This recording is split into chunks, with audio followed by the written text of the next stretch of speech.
Assalamualaikum warahmatullahi wabarakatuh. Alhamdulillah wassalatu wassalamu ala Rasulillah wa ala alihi wa sahbihi wa wala. Alhamdulillah, bersyukur kita kepada Allah Subhanahu wa taala atas segala nikmat, atas segala limpahan kurniaannya kepada kita. Kita dapat bersama untuk mendengarkan kuliah ulum hadis pada hari ini. Alhamdulillah, setinggi-tinggi kesyukuran kita panjatkan kepada Allah Subhanahu wa taala yang telah memberikan kita kesempatan untuk menjalani ibadah bulan Ramadan yang telah lalu dan terus meneruskan kehidupan kita. Semoga para jemaah sekalian semua dalam keadaan sihat walafiat dan sentiasa di bawah lindungan Allah Subhanahu wa taala. Amin ya rabbal alamin.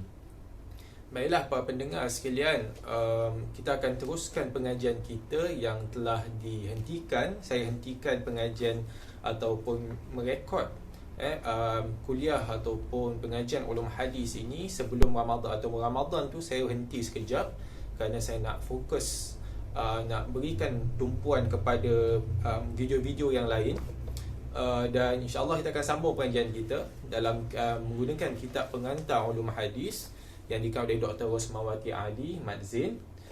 Yang kita akan sambung pengajian kita di mana insya-Allah kita akan mula pada bahagian C, iaitu hadis sumber kedua syariat Islam. Saya tak pasti kalau para jemaah boleh nampak ke tak, mungkin dia terbalik. Hadis sumber kedua syariat Islam bahagian C, ia bermula pada muka surat 91.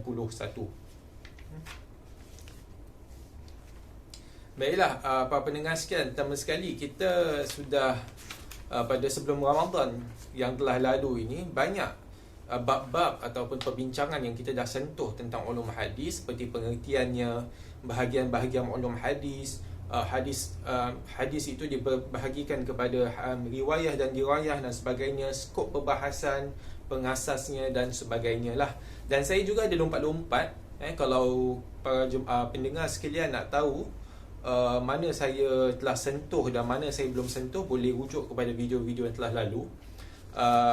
Dan saya lompat ni bukan kerana saya tak nak sentuh, tetapi saya rasa ia sesuai untuk dibincangkan selepas mungkin kalau kita dah sentuh yang asas-asas dahulu, yang penting dahulu, jadi kita lebih mudah untuk kita fahami. Kerana manakah saya tak tahu kalau para pendengar sekalian semua ada kitab ini, tetapi bagi mereka yang mungkin tidak ada kitab dan mepandukan kepada pendengaran melalui video ini, maka mungkin ada susah sedikit untuk kita nak tangkap ataupun nak fahami kalau kita nak terus ikut cara kitab ini ditulis. Jadi saya akan sentuh perkara-perkara yang mudah dahulu ataupun yang asas, yang basic dahulu. Kemudian insya-Allah bila tiba waktunya ataupun tiba masanya, maka saya akan kembali kepada topik-topik ataupun bab-bab yang saya lompat ataupun saya skip. Baiklah, bahagian C, hadis sebagai sumber kedua syariat Islam. Para jemaah sekalian, kita semua maklum bahawasanya Al-Quran merupakan sumber yang utama dalam syariat kita ataupun syariatan Islam, di mana kita berpandukannya sebagai sumber yang utama dalam mengeluarkan hukum-hukum, dalam mengeluarkan panduan-panduan dalam hidup kita. Dan di mana panduan-panduan ini semua bukan saja ia untuk perkara yang berkaitan dengan ukhrawi ataupun berkaitan akhirat kita, tetapi pada masa yang sama ia adalah satu panduan untuk kita bagaimana kita nak menjalani kehidupan kita di dunia ini. Jadi dalam kita meneliti ataupun dalam kita, orang kata tu, kita meneliti ayat Al-Quran, dan pada masa yang sama juga untuk mengeluarkan hukum-hukumnya, kita juga memerlukanlah hadis. Kerana para ulama mereka sepakat bahawasanya hadis ini merupakan sumber yang kedua dalam pensyariatan Islam. Jadi itu adalah sedikit pendahuluan, di mana pada muka surat 91 selepas pendahuluannya itu adalah kehujahan hadis. Apa yang maksud dengan kehujahan hadis? Bagaimana kita nak mengatakan ataupun nak confirmkan bahawasanya hadis itu merupakan hujah ataupun merupakan dalil ataupun panduan yang kedua selepas Al-Quran. Sememangnya para ulama mereka telah sepakatlah dan mengatakan bahawasanya hadis ini ia diterima dan menjadi rujukan kedua selepas Al-Quran. Dan di antara yang pertama sekali yang mengatakan perkara tersebut ataupun hatta menulis tentang perkara tersebut adalah Al-Imam Asy-Syafi'i sendiri di dalam kitab Al-Um beliau dan kitab Ar-Risalah. Jadi kita akan tengok pada muka surat seterusnya, muka surat 92, apakah dalil-dalil ataupun hujah yang kita boleh dapati yang boleh mengatakan bahawasanya hadis ini merupakan sumber selepas Al-Quran. Kerana kita pasti Al-Quran itu 100% merupakan sumber yang utama, yang first sekali. Tetapi bagaimana kita nak mengatakan bahawasanya hadis itu atau hadis Nabi SAW itu merupakan sumber yang kedua selepas Al-Quran? Maka kita lihat yang dikatakan di sini oleh penulis pada muka surat 92 dan seterusnya. Muka surat 92, dalil Al-Quran. Dikatakan di sini, apa yang dijelaskan di sini berkaitan dengan dalil Al-Quran yang menyarankan supaya kaum muslimin atau kita sebagai orang Islam untuk mentaati Nabi SAW dan patuh perintah Nabi SAW dan menggunakan atau merujuk kepada hadis Nabi SAW dalam kehidupan kita dari segi ibadah, dari segi muamalah, dari segi apa-apa saja, hatta berkaitan dengan dunia, berkaitan dengan dunia atau berkaitan dengan akhirat, kita pandukan kepada Nabi SAW. Dan bukti-bukti ini kita boleh jumpa di dalam Al-Quran sendiri. Hatta di dalam Al-Quran ada ayat-ayat, bukan satu dua tetapi banyak ayat-ayat yang memerintahkan kita, di mana Allah Ta'ala memerintahkan kepada kita untuk merujuk kepada hadis ataupun merujuk kepada Nabi SAW dalam kehidupan kita sebagai orang Islam. Iaitu pertama sekali dinukilkan firman Allah Ta'ala dalam surah An-Nisa ayat 80, "May yuti'ir rasulah faqad ata Allah." Sesungguhnya siapa yang taat kepada Rasulullah Nabi Muhammad, maka sesungguhnya dia telah taat kepada Allah Ta'ala. Daripada ayat yang mudah atau meringkas ini, kita dapat fahami bahawa Al-Quran sendiri wajibkan kepada kita untuk taat kepada Allah dan Rasulnya. Maka itu dapat dijelaskan dengan iktibar mempunyai hubungan yang erat sekali dengan surah mentaati Allah. Iaitu, apakah hubungan antara mentaati Nabi dan mentaati Allah? Adalah hubungan di mana kalau kita taat salah satunya, maka kita kena taat yang lagi satu. Maka siapa yang mentaati Nabi SAW, maka dia telah mentaati Allah Subhanahu Wa Taala. Siapa yang taat perintah, kata-kata, panduan, nasihatnya Nabi, maka telah mentaati Allah Subhanahu Wa Taala. Maknanya apa? Siapa yang tak mentaati Nabi, walaupun dia taat perintah Allah, tetapi dia tidak taat perintah Nabi, maka seakan-akan dia telah melanggar ataupun dia telah menderhaka, tak taat kepada Allah Subhanahu Wa Taala. Dan kalau kita ingat balik apa yang kita belajar daripada tauhid, daripada rukun iman, rukun iman, kita beriman kepada Allah Subhanahu Wa Taala dan kita beriman kepada Nabi sallallahu alaihi wasallam. Kemudian rukun-rukun iman yang seterusnya. Dan mana satu, kalaulah di antara rukun iman ni ada yang tidak sempurna. Contoh, kita beriman kepada 5 sahaja ataupun 4 sahaja. Contoh, kita beriman kepada yang 5, kita tak beriman kepada Nabi Muhammad, beriman kepada mereka, kita tak beriman, maka tidak sempurna iman kita, maka kita tidak dikira sebagai orang Islam. Macam gitu. Maka daripada ayat "Man yuti'ir rasulah faqad ata Allah", barang siapa yang taat kepada Rasul, maka dia telah taat kepada Allah. Maka ayat ni dia tunjukkan bahawa kita ni wajib untuk kita taat kepada Allah Ta'ala dan pada masa yang sama taat kepada Nabi Muhammad SAW. Maka siapa yang langgar, tak nak ingkar, nak patuh kepada perintah Nabi Muhammad, maka dia telah melanggar perintah Allah Ta'ala, dan ini boleh membawa kepada kekufuran para jemaah sekalian. Ayat yang kedua diberikan adalah daripada surah An-Nisa ayat 59, "Ya ayyuhallazina amanu atti'ullaha wa atti'ur rasula wa ulil amri minkum fa in tanaza'tum fi syai'in farudduhu ila Allahi wa rasul." Yang bermaksud, wahai orang beriman, taatlah kamu kepada Allah Ta'ala dan taatlah kamu kepada Rasulullah SAW dan kepada orang yang berkuasa di kalangan kamu. Kemudian kalaulah kamu berselisih faham dalam satu perkara, maka hendaklah kamu kembalikan kepada Allah dan Rasul. Maksudnya kembalikan urusan atau perselisihan kamu, rujuk balik, tengok balik kepada kitab Al-Quran dan kepada hadis ataupun sunnahnya Nabi SAW. Maka dalam ayat ini kita boleh nampak di mana ia menyatakan dengan jelas bahawasanya kewajipan kita mentaati Rasulullah SAW dalam apa jua urusan, maka adalah sama kedudukannya dengan mentaati Allah Subhanahu Wa Taala. Dan perkara ini para ulama sepakat. Para ulama sepakat bahawasanya kalau kita taat kepada Allah Subhanahu Wa Taala, kita taat kepada Rasul. Kalau kita taat pada Rasul, maka kita telah mentaati perintah Allah Subhanahu Wa Taala. Ini merupakan kewajipan kita. Dan ini tidak disanggah oleh para ulama, disepakati oleh semua. Walaupun pada paragraf ataupun pada rangkap yang kedua di bawah ni, pada muka surat 93 di atas ni, disebut bahawasanya walaupun daripada sudut zahirnya Al-Quran dan hadis itu tidak sama. Sudah tentu ini memang pasti. Dari sudut zahirnya memang Al-Quran itu lebih utama sebagai yang nombor satu, kemudian hadis datang yang kedua. Itu dari segi zahir. Tapi dari segi hakikatnya ia adalah sama, iaitu kedua-duanya adalah sumber datang daripada Allah Subhanahu Wa Taala. Al-Quran itu memang datang daripada Allah Taala, memang kalamullah, memang kalam Allah Subhanahu Wa Taala. Walaupun hadis itu ia bukan kalamullah seperti Al-Quran, tetapi apa yang dikatakan oleh Nabi sallallahu alaihi wasallam, yang dalam bentuk hadis yang kita terima itu, iaitu hadis Nabi itu, walaupun ia datang daripada Nabi, ia bukan datang daripada Allah Ta'ala seperti Al-Quran, tetapi asas sumbernya hadis itu ia memang datang daripada Allah Subhanahu Wa Ta'ala. Dan ini disebut di dalam Al-Quran, wama yantiqu 'anil hawa in huwa illa wahyu yuha. Bahawasanya Muhammad itu dia tidak mengatakan apa-apa daripada hawa nafsu, tetapi apa yang dikatakannya itu semuanya adalah yang telah diwahyukan ataupun telah diilhamkan, disampaikan kepada Nabi. Jadi apa-apa yang Nabi SAW telah cakap dalam bentuk hadis, dalam bentuk perbuatan Nabi SAW, memang ia datang daripada Nabi.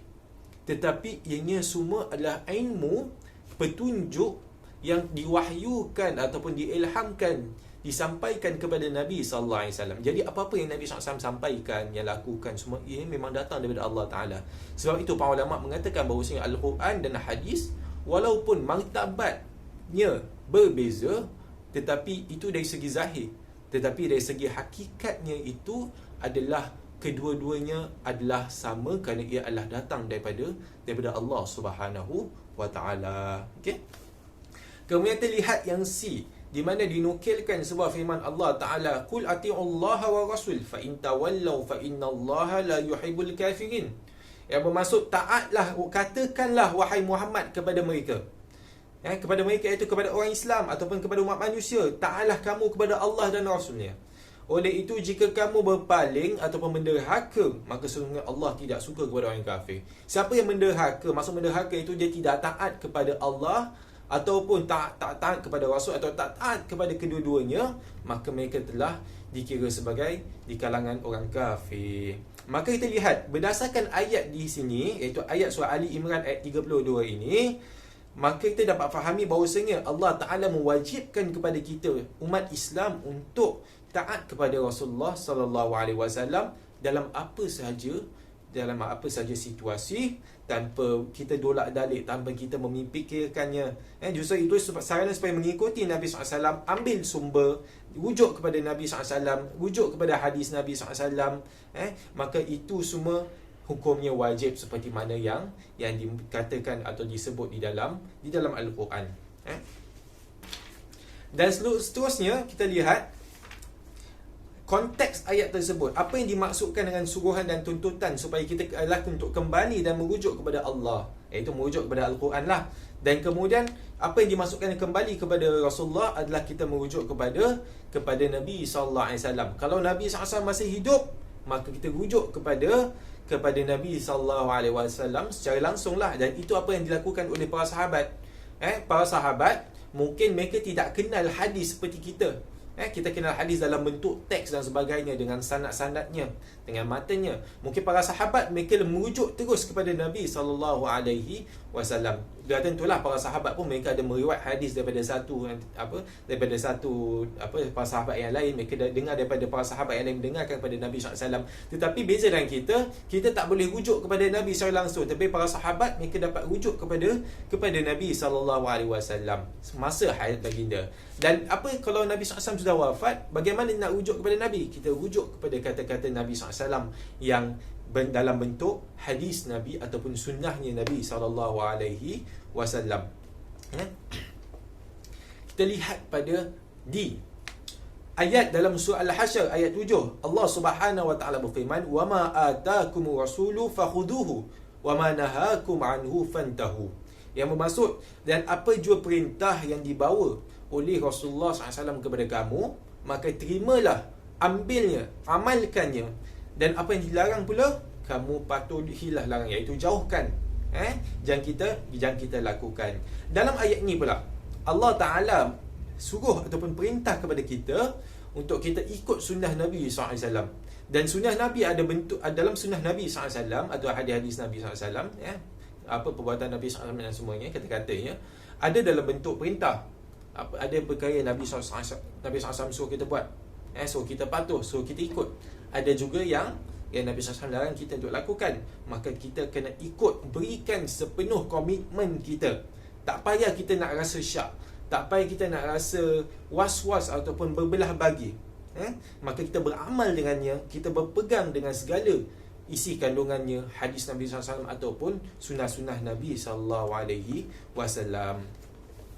Maka kita lihat, ini adalah dalil Al-Quran. Apakah dalil Al-Quran yang disebut ini? Dalil-dalil dalam Al-Quran ataupun ayat-ayat Al-Quran yang mengatakan kepada kita bahawasanya kita ini wajib untuk mentaati Nabi SAW. Dan kalau kita mentaati Nabi SAW, maka telah taat kepada Allah Subhanahu wa Ta'ala. Dan dalam kita mentaati Nabi SAW adalah kita mengikuti segala yang telah Nabi SAW suruh ataupun perintah kita lakukan. Kalau Nabi SAW melarang, kita jangan lakukan. Maka itulah panduan kedua kita selepas Al-Quran yang merupakan sumber yang utama. Maka hadis merupakan sumber yang kedua. Pada muka surat 95, dalil hadis. Hadis juga disebut di sini, hadis juga banyak menyuruh supaya dijadikan sebagai pegangan serta rujukan dalam perkara berkaitan dengan hukum hakam Islam, dalam syariat Islam lah. Jadi dalam hadis itu sendiri, ia mengatakan banyak, Nabi SAW sendiri mengatakan kepada kita untuk ikut gunakan hadis itu atau sunnah Nabi SAW itu sendiri sebagai panduan dalam agama kita. Di antara dalil-dalil adalah seperti yang dinyatakan di sini, ada beberapa hadis. Hadis yang pertama, sebagaimana sabda Nabi SAW pada hari berlangsungnya haji perpisahan yang diriwayatkan daripada Umar bin Khattab radhiyallahu anhu, taraktu fikum amrayni lan tadillu ma tamassaktum bihima kitab Allah wa sunnat nabiyhi. Yang bermaksud, aku tinggalkan kepada kamu dua perkara, kamu tidak akan sesat selamanya kalau kamu berpegang kepada kedua-duanya, iaitu Al-Quran dan sunnah Nabi SAW. Namun hadis ini, hadis ini diriwayatkan oleh Imam Malik dalam kitab Muwatta. Para ulama mengatakan hadis ini daif. Hadisnya daif. Tetapi kita boleh ambil apa yang dimasukkan dalam hadis ini. Dan kita juga boleh ambil daripada hadis-hadis yang lain. Hadis yang kedua yang diriwayatkan daripada Al-Ibad bin Sariyah. Hadis ini hadis yang diriwayatkan oleh Imam Tirmizi yang berstatus hasan sahih. Alaikum bisunnati wa sunnatil khulafa'ir rasyidin al-mahdiyyin al-rasyidin, ataupun dalam riwayat yang lain rasyidin al-mahdiyyin tamassaku biha wa 'addu 'alaiha bin nawaji, sampai akhir hadis. Yang bermaksud, hendaklah kamu berpegang teguh dengan sunnahku dan sunnah khulafa' ar-rasyidin yang mendapat petunjuk. Iaitu Nabi SAW sendiri mengatakan kepada kita hendaklah berpegang teguh kepada sunnahku dan sunnah Khulafa' Rashidin. Khulafa' Rashidin adalah khalifah yang empat. Ini adalah generasi yang terbaik selepas Nabi SAW. Ini empat generasi yang terbaik. Dan mereka adalah di kalangan zaman ini, ataupun para sahabat yang berada pada zaman ini, mereka adalah di kalangan mereka yang paling patuh, yang paling ikut dengan sunnah Nabi SAW. Maka sebab itulah kita disuruh untuk berpegang kepada apa yang dilakukan oleh Nabi, atau apa yang dikatakan oleh Nabi SAW, dan juga sunnah-sunnahnya. Dan pada masa yang sama, apa yang dilakukan oleh para sahabat, kerana mereka adalah generasi yang terbaik setelah Nabi SAW. Kemudian kita lihat dalam hadis yang hasan yang diriwayatkan oleh Imam Tirmizi, daripada Al-Miqdam ibn Ma'ad Al-Karib Al-Kindi, ala inni utitul kitaba wa mislahu ma'ahu. Yang bermaksud, ketahuilah, sesungguhnya aku telah diberikan Al-Quran dan yang seumpama dengannya. Dalam hadis ini, Nabi SAW menyampaikan kepada kita bahawasanya aku ini diutuskan kepada aku satu panduan. Panduan itu adalah Al-Quran, dan juga diberikan yang seumpama dengannya. Iaitu apa? iaitu para ulama mengatakan hadis. Jadi Al-Quran itu diturunkan sebagai wahyu, petunjuk untuk umat Islam, sebagai panduan kita, dan juga disertakan lagi satu panduan yang seakan-akan sama dengannya. Ia bukan Quran kedua lah, tetapi ia adalah hadis Nabi SAW. Dan dalam sebuah hadis yang diriwayatkan oleh Muaz bin Jabal sebelum dia diutuskan ke Yaman, hadis ini adalah hadis yang masyhur juga, di mana Muaz bin Jabal dia ditanya oleh Nabi SAW. Nabi SAW nak hantar Muaz bin Jabal ke Yaman. Untuk apa? Untuk menjadi qadi di sana, ataupun untuk menuntun orang Islam di sana. Di mana Nabi SAW bertanya kepada dia, nak test ataupun nak orang kata tu nak periksa dia lah. Jadi Nabi tanya, adakah apa yang kamu akan hukumkan berdasarkan kalau ada masalah, kalau ada satu perselisihan ataupun masalah ditimbulkan atau dibawa kepada kamu untuk diselesaikan, apakah yang pertama sekali yang kamu akan lakukan? Maka Muaz bin Jabal jawab bahawasanya, ya, aku akan menghukum berdasarkan kitab Allah Subhanahu Wa Taala. Kemudian ditanya lagi, kalau kamu tak dapat dalam kitab Allah jawapannya itu, maka Muaz bin Jabal pun menjawab, aku hukum berdasarkan sunnahnya Nabi SAW. Kemudian kalaulah tak ada dalam sunnah Nabi, maka Nabi akan mengatakan, aku akan berijtihad. Kalau tak ada dalam Quran, tak ada hadis, apa kamu akan buat? Muaz bin Jabal pun menjawab bahawasanya aku akan berijtihad berdasarkan dengan pendapat dengan ilmu ataupun pandangan aku yang terbaik. Namun hadis ini ia dipertikaikan oleh para ulama. Ramai juga yang mengatakan hadis ini adalah hadis yang dhaif, namun ia diamalkan ia diterima di kalangan para ulama usul ataupun di kalangan para fuqaha lah. Ini satu maklumat yang untuk kita semua tahulah. Oleh itu, semua dalil tersebut menjelaskan kepada kita bahawasanya Al-Quran dan hadis ia sejajar, sama dari segi penggunaannya ataupun kesannya terhadap pensyariatan Islam, dan kedua-duanya ini ia melengkapi antara satu sama lain. Di mana Al-Quran itu ia memerlukan hadis untuk menerangkan Al-Quran, untuk menjelaskan Al-Quran, dan hadis itu juga memerlukan Al-Quran, di mana Al-Quran itu adanya ayat-ayat yang merupakan asas untuk satu hukum. Ini kita akan belajarlah pada bab yang seterusnya. Pada bab yang satu, iaitu authority dan peranan hadis. InsyaAllah kalau ada kesempatan selepas mungkin video yang seterusnya, ataupun mungkin selepas ini, tapi saya rasa pada video yang akan datang nanti. Tetapi yang pentingnya bahawasanya Al-Quran dan hadis itu ia saling melengkapi dalam semua aspek dalam aspek syariat, dalam aspek hukum hakam, dan dalam aspek kehidupan dan sebagainya. Maka mustahil lah kalau kita nak kata bahawasanya ada yang orang kata tu, orang yang mengatakan bahawasanya Al-Quran itu ada perkara yang tidak boleh kita fahami, kerana hadis itu juga ia datang sebagai pelengkap atau untuk memahamkan kita apa yang terkandung dalam Al-Quran dan sebab. Buktikan adalah mustahilnya sama sekali jika ada pendapat yang mengatakan tidak ada satu pun hukum syarak dan syariat diterangkan melalui hadis, ataupun hadis tidak perlu dijadikan hujah dalam perundangan kerana Al-Quran telah lengkap sama ada dalam perkara asas atau dasar dan pecahannya. Mungkin ada sekadar sebahagian orang yang mengatakan ini di kalangan mereka yang mungkin mereka terlalu ta'assub dengan Al-Quran. Kita panggil dia Al-Quraniyun lah. Ada golongan yang mengatakan bahawasanya Al-Quran itu hanyalah sumber yang utama. Tak perlukan kepada hadis. Itu hadis bukan sumber. Al-Quran itu saja yang utama. Dan mereka mengatakan bahawasanya Al-Quran itu kenapa? Telah lengkap. Al-Quran itu telah lengkap. Apa yang terkandung dalam Al-Quran itu sudah cukup sebagai panduan kita. Tak perlu kepada hadis. Ini adalah pendapat-pendapat yang ekstrim yang ia timbul di dalam sejarah Islam ataupun pada kurun ataupun abad-abad yang telah lalu dalam sejarah. Ada golongan ini timbul di mana mereka fanatik dengan Al-Quran, ta'assub sangat dengan Al-Quran, dan mereka menolak hadis Nabi SAW. Ini adalah golongan Quraniyun lah. Maka mereka mengatakan bahawasanya hadis ini tidak perlu dijadikan hujah dalam perundangan ataupun dalam syariat Islam. Tak perlukan guna hadis dalam syariat. Hanya gunakan Al-Quran. Kerana kata mereka Al-Quran itu telah lengkap. Tetapi mereka silap. Ini namanya tak belajar betul-betul. Mungkin mereka salah faham. Kerana untuk memahami Al-Quran itu bukan satu perkara yang mudah. Untuk seseorang itu memahami Al-Quran itu, ia memerlukan kepada kepakaran dalam bahasa Arab yang sangat baik, yang sangat tinggi. Dan kalau seorang itu pakar pun dalam bahasa Arab, ada banyak perkara yang mungkin dia akan terlepas pandang ataupun dia tidak fahami. Kerana Al-Quran itu bukan susunan manusia. Ia bukan susunan ataupun tulisan manusia, bukan rekaan manusia, tapi ialah kalamullah Azza wa Jal.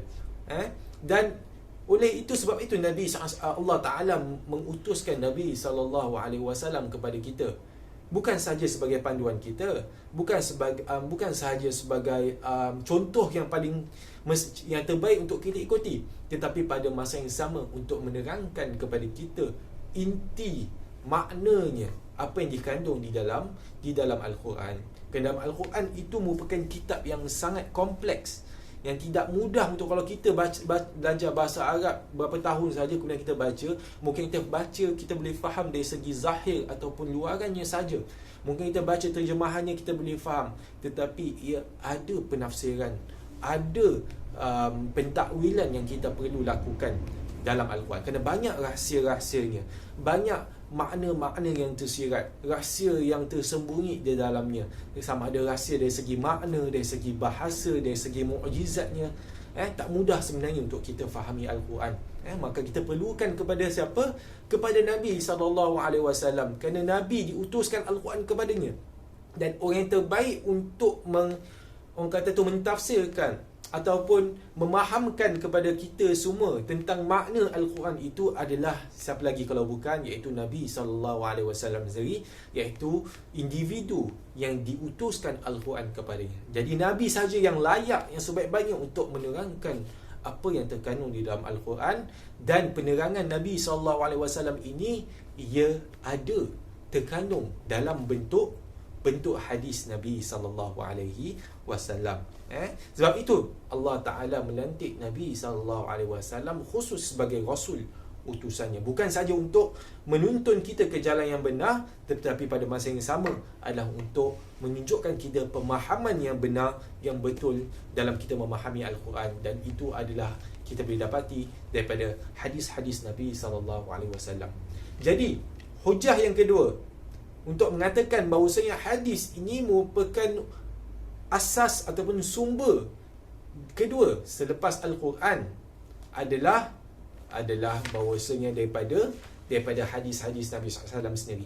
Jadi dalam hadis itu sendiri ada banyak ayat yang menyuruh kita untuk mentaati Nabi SAW sendiri sebagai utusan Allah Ta'ala yang membawa Al-Quran dan yang menerangkan Al-Quran, dan mengatakan bahawasanya hadis ini sendiri merupakan sumber yang kedua.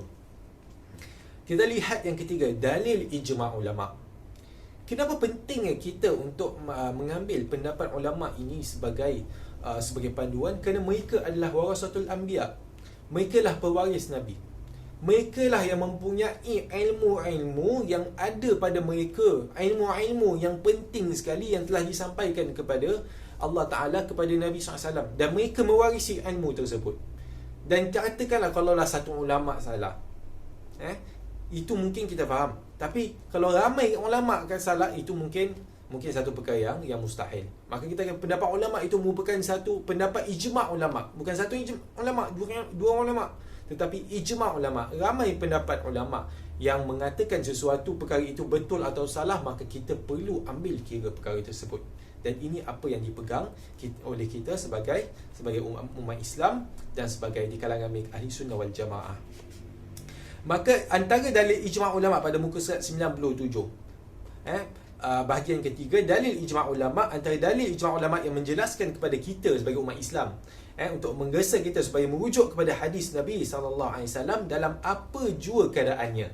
Ada dalam di antara poin ini saya dah sebut tadi. Kita ulang balik. Pertama sekali, kenapa mereka mengatakan bahawa ijma' ulama' mengatakan hadis Nabi SAW kita kena rujuk dalam agama. Sebab kenapa? Pertama sekali, kerana Nabi SAW merupakan Rasul utusan Allah Subhanahu Wa Taala. Dan Nabi SAW ni maksum, terpelihara daripada dosa ataupun terpelihara daripada kesilapan. dan dianugerahkan kepada dianugerahkan mukjizat yang ditentukan yang daripada Allah Subhanahu Wa Taala. Maka ini semua membuktikan kerasulannya Nabi sallallahu alaihi wasallam, dan pada masa yang sama ikutan dan tuntunan dan tempat rujukan kita sebagai umat Islam. Jadi Nabi sallallahu alaihi wasallam merupakan rujukan kita. Kerana Nabi diutuskan sebagai Rasul, diberikan bukti-bukti yang mencukupi, iaitu Al-Quran dan juga mukjizat-mukjizat yang lain.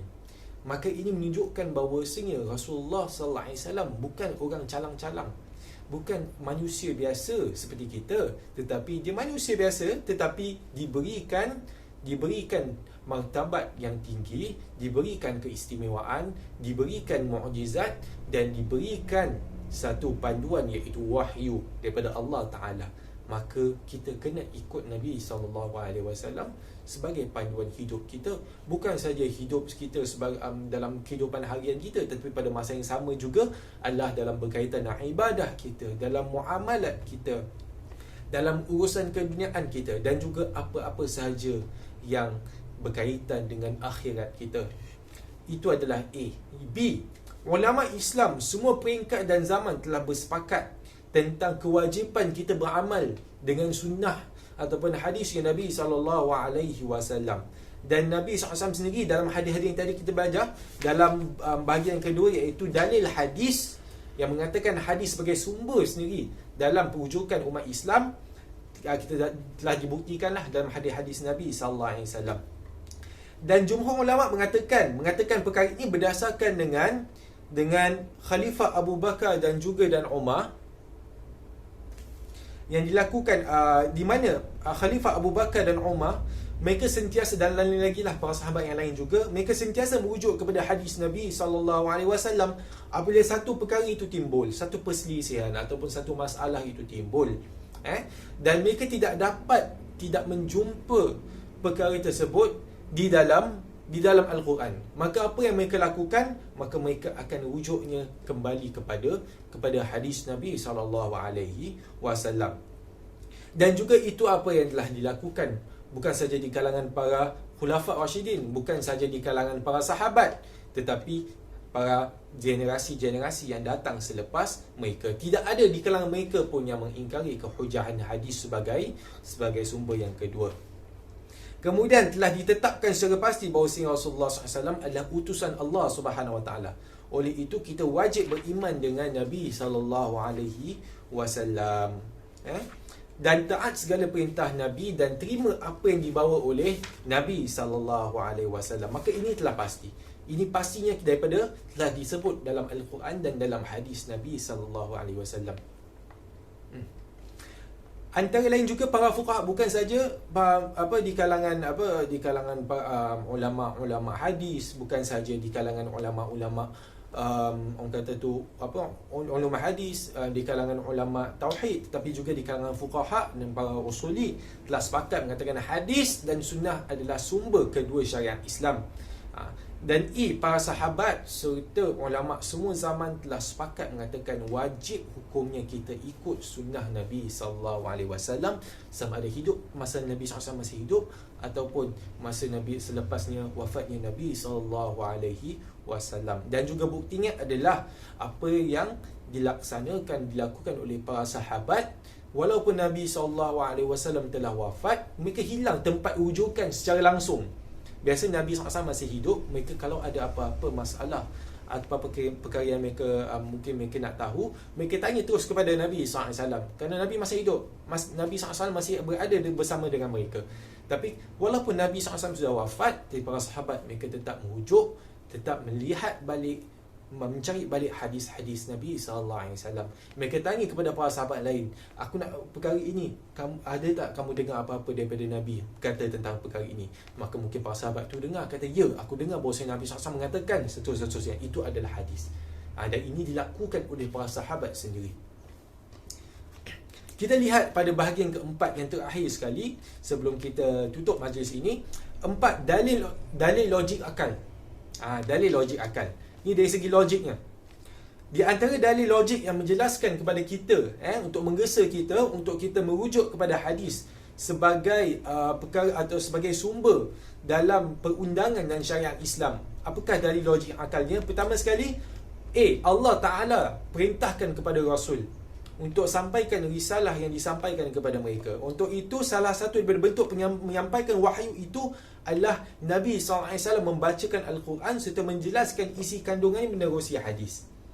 Maka Al-Quran itu diutuskan kepada Nabi SAW, dan Nabi sendiri yang baca.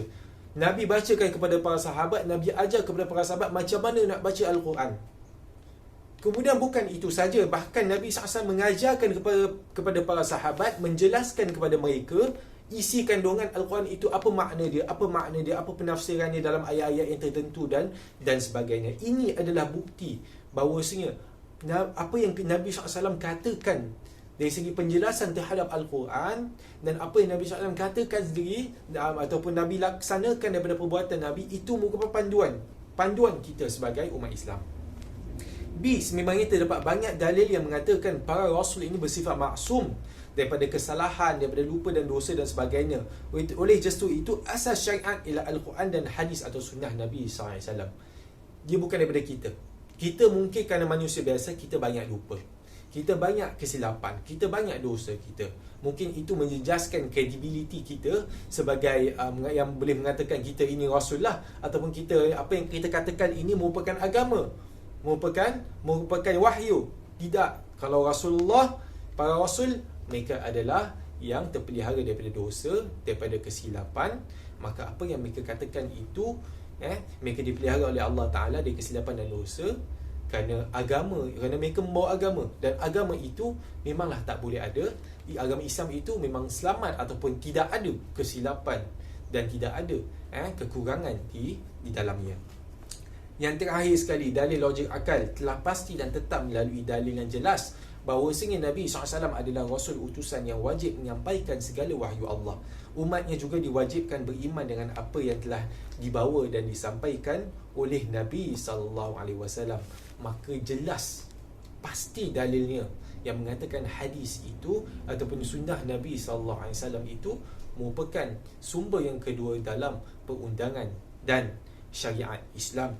Wallahu ta'ala alam. InsyaAllah kita sudah habis dalam bab berkaitan dengan penghujahan ataupun kehujahan hadis sebagai sumber kedua dalam syariat Islam. Pada kesempatan ataupun video yang akan datang, kita akan teruskan pada muka surat 99, iaitu autoriti dan peranan hadis. Apakah autoriti, apakah kepentingannya hadis Nabi SAW dari segi lebih sudut, lebih jelas lagi, lebih mendalam lagi, bagaimana ia berfungsi dalam syariat Islam. Wallahu ta'ala alam. Kita akan berjumpa pada kesempatan akan datang. Wallahu ta'ala alam. Wassalamualaikum warahmatullahi wabarakatuh.